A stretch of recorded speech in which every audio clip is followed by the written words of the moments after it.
Dobrý deň, čiže znova vás vítam pri rýchlom návode, ako si urobiť nové aktuality, prípadne novú dražbu. Všetko nájdeme v sekcii články, všetky články. Momentálne tam máme jednu aktualitu, nová stránka exekútorského úradu, ktorú vidíme aj tu.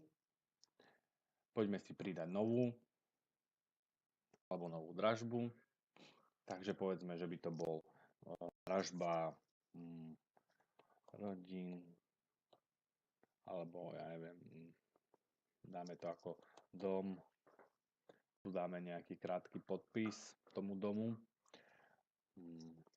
Dom sa nachádza tak ďalej a tak ďalej. Vlastne to je v podstate z tohto je to všetko. Formát zostáva štandardný. Čo je veľmi dôležité, je vybrať správnu kategóriu. Čiže keď sa to bude jednať o dražbu, treba si vybrať medzi týmito troma, či je to hnutelná vec, nehnuteľná vec alebo obchodné podiely.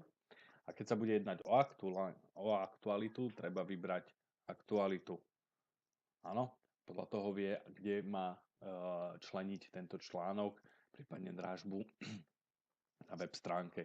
Takže vždy vyberáme len čisto jednu vec, takže povedzme, že by to išlo do nehnuteľných vecí a tu v sekcii prezentačný obrázok nastavíme prezentačný obrázok danému článku, že by to bol tento, len ho kľudne nadstavíte. Prípadne, ak ho máte len v počítači,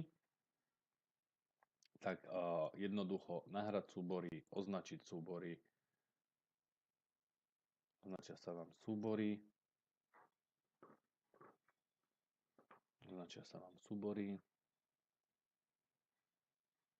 označíte si súbory, otvoríte, súbor sa vám načíta a nastaviť prezentačný obrázok.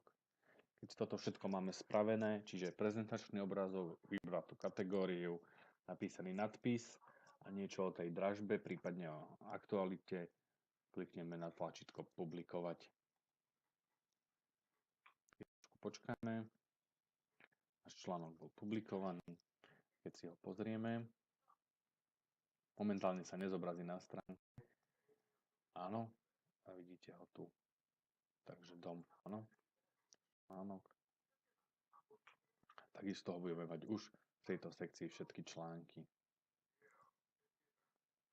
Tak ja ho teraz, keď by sme ho chceli vymazať, kľudne len takto do koša.